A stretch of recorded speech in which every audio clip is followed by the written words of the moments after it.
বাংলাদেশ ছাত্র শিবিরের কেন্দ্রীয় সহকারী আন্তর্জাতিক বিষয়ক সম্পাদক মোহাম্মদ জিসান মিয়া প্রধানের ঘটনার সংক্ষিপ্ত বিবরণ।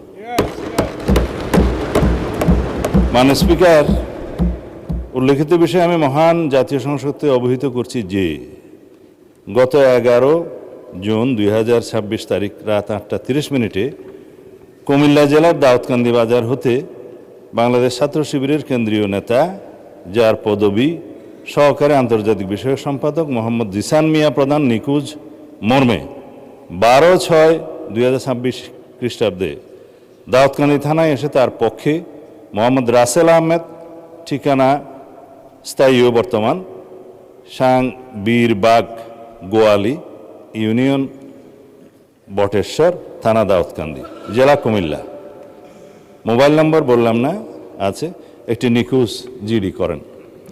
নিখোঁজ জিডির প্রেক্ষিতে তাকে উদ্ধারের নিমিত্তে কুমিল্লা জেলা পুলিশের একাধিক টিম মাঠে নামে উদ্ধার কাজে তৎপর হয়। অনুসন্ধানকালীন প্রথমত নিখোঁজ ব্যক্তির আপন চাচাতো ভাই সজীব হাসানের মাধ্যমে জানা যায় গত 5-6 মাস পূর্বে ফেসবুকের মাধ্যমে জনৈক একজন নারীর সাথে মোহাম্মদ জিসান মিয়া প্রধানের পরিচয়ের সূত্র ধরে তাদের মধ্যে মোবাইল ফোনে কথাবার্তা শুরু হয় এবং প্রেমের সম্পর্ক গড়ে ওঠে। মাননীয় স্পিকার, কুমিল্লা জেলা পুলিশের তথ্য মতে বিভিন্ন সময়ে জিসান মিয়া মেয়েটিকে বিয়ের প্রলোভন দেখিয়ে একাধিকবার দর্শন করলে মেয়েটি অন্তঃসত্ত্বা হয়ে পড়ে। এক পর্যায়ে জিসান মিয়া প্রধান ভিকটিম মেয়েটিকে জোরপূর্বক ভ্রূণ নষ্ট করার জন্য চাপ সৃষ্টি করতে থাকে এবং ভ্রূণ নষ্ট না করলে ভিকটিমকে মেরে ফেলার হুমকি প্রদান করে। তার এক পর্যায়ে ভিকটিম মেয়েটি জানের ভয়ে ভ্রূণ নষ্ট করতে রাজি হলে জিসান মিয়া প্রধান তার পূর্ব পরিচিত ও ঘনিষ্ঠ জনৈক সিকান্দর আলীর ওষুধের দোকান হতে ভ্রূণ নষ্ট করার ট্যাবলেট ক্রয় করে ভিকটিম মেয়েটিকে খাওয়ায়। 2-3 দিন পরে ভ্রূণ নষ্ট হওয়ায় ওষুধ সেবনের ফলে ভিকটিমের প্রচণ্ড রক্তক্ষরণ শুরু হলে ভিকটিম নিজেই জিসানকে বিষয়টি জানায়।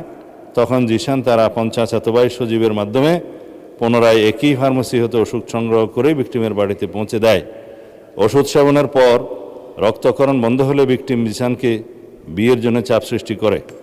এক পর্যায়ে জিসান 12 জুন তারিখে রোজ শুক্রবার বিয়ে করতে সম্মতি জ্ঞাপন করে, কিন্তু গত 11 জুন তারিখ রাত 8:30 বিয়ে না করার টালবাহানায় জিসান নিজেই আত্মগোপন করে তার চাচাতো ভাই মোহাম্মদ রাসেল আহমদের মাধ্যমে দাউদকান্দি থানায় একটি নিখোঁজ জিডি করেন। নিখোঁজ জিডির অনুসন্ধানকালীন কুমিল্লা জেলার লাকসাম থানা এলাকায় স্থানীয় লোকজন ও লাকসাম থানা পুলিশের মাধ্যমে আত্মগোপনে থাকা জিসান মিয়া প্রধানকে উদ্ধার করা হয়। ভিকটিম মেয়েটিকে থানায় হাজির হয়ে মোহাম্মদ জিসান মিয়াকে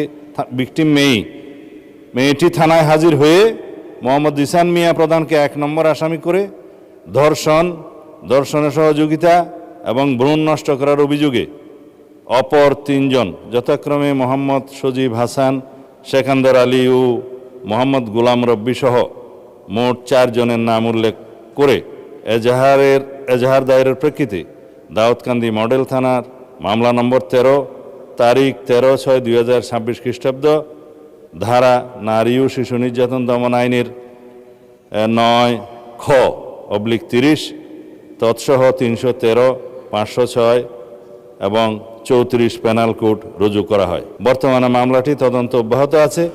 যেহেতু মাননীয় স্পিকার, এই বিষয়ে অনেকেই ভেরিফাইড ফেসবুক পেজে তার নিখোঁজের বিষয়টি অন্যভাবে বর্ণনা করে সরকারকে দায়ী করতে চেয়েছিল এবং প্রকৃত ঘটনা উদ্ঘাটনের পরে সেটা আমরা মনে করলাম এই ঘটনা জাতির সামনে প্রকাশ করা দরকার।